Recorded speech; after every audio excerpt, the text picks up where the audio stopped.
Λοιπόν, αυτό είναι το πρόβλημα 56-4 από το βιβλίο The Stanford Mathematics Book. Και το πρόβλημά μας είναι το εξής. Έχουμε 10 άτομα, κάθονται όλοι στο τραπέζι και έχουμε 10 ευρώ. Και θα μοιράσουμε αυτά τα 10 ευρώ σε κάθε άτομο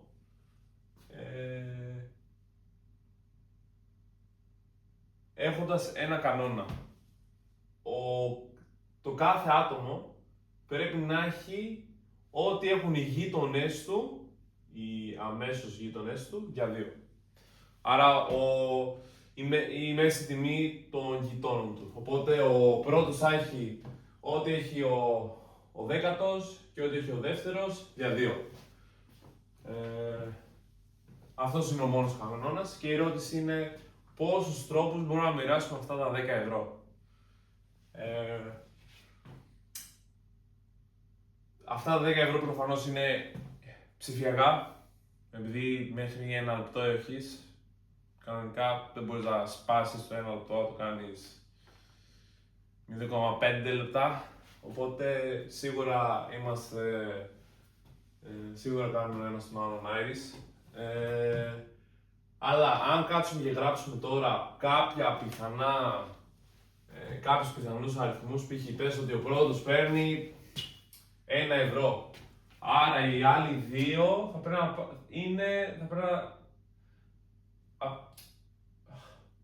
Άρα οι άλλοι δύο, αν πάρω ό,τι έχει ο δέκατος και ο δεύτερος και τα προσθέσω και αφαιρέσω και διαιρέσω για 2, θα πρέπει να βγει ό,τι έχει ο πρώτος.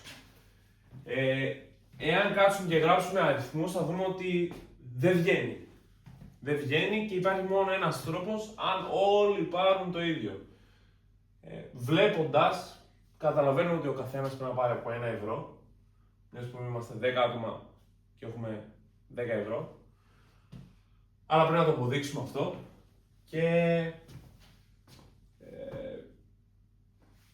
εδώ ξεκινάς και προσπαθείς να καταλήξεις κάπου ή σε άτομο ή σε μια γενίκευση. Εδώ έχουμε 10 αριθμούς, άρα έχουμε ένα σύνολο αριθμών κλειστό, το οποίο έχει ένα μέγιστο αριθμό και ένα ελάχιστο προφανώς. Έχουμε 10 αριθμούς, σίγουρα σε ένα σύνολο με 10 αριθμούς υπάρχει ένα μέγιστο. Έστω ότι δεν έχει σημασία, ο λάμδα, το άτομο λάμδα, L θα πω, παίρνει το μέγιστο, το οποίο είναι μη. Άρα ο α, L πλην 1, που είναι ο μέσος πριν γείτονας του, και ο μέσος μετά γείτονας του α, L συν 1. Αν πούμε ότι ο άλλος παίρνει α και ο άλλος παίρνει β. Εντάξει, εδώ το L πρέπει να πω, αν αυτό είναι τώρα 10, δεν γίνεται 10, οπότε είναι ένα τυχαίο άτομο, απλά εγώ είπα L. Δεν έχει σημασία. Την ιδέα, αν καταλάβουμε εμείς τι πρέπει να κάνουμε, αυτά είναι μικρές λεπτομέρειες, πιστεύω.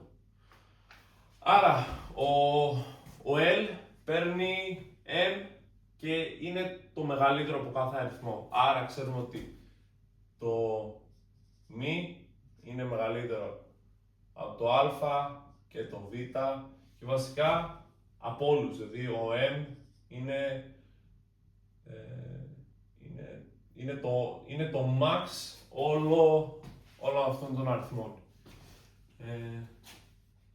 Επίσης γνωρίζουμε ότι ο M είναι α συν β για 2, από τη στιγμή που αυτή είναι οι αμέσως γείτονές του. Οπότε γνωρίζουμε ότι μη ίσον α συν β για 2. Ωραία.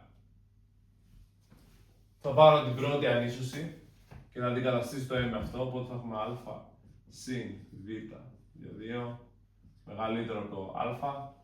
Αυτό μας κάνει ότι πολλαπλασιάσουμε 2, ότι το Β είναι μεγαλύτερο από το Α. Κρατάμε αυτή τη σχέση. Δεν έχουμε και κάτι άλλο, θα το κάνουμε τώρα το ίδιο αλλά με το Β. Τη στιγμή που το μ είναι μεγαλύτερο και από το Β και από το Α. Α συν Β για 2 μεγαλύτερο από το Β. Αυτό μας συνεπάγει ότι το Α είναι μεγαλύτερο από το Β, μεγαλύτερο ίσο από το Β. Δεύτερη σχέση. Η πρώτη και η δεύτερη σχέση μας λένε ότι το Α και το Β υποχρεωτικά πρέπει να είναι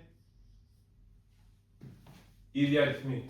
Τώρα εμείς πήραμε ένα τυχαίο άνθρωπο, ένα τυχαίο άτομο μέσα σε αυτό το παράκι, που σημαίνει ότι υποχρεωτικά όλοι πρέπει να έχουν το ίδιο ποσό, το οποίο στην προηγουμένη περίπτωση θα είναι το 1 ευρώ.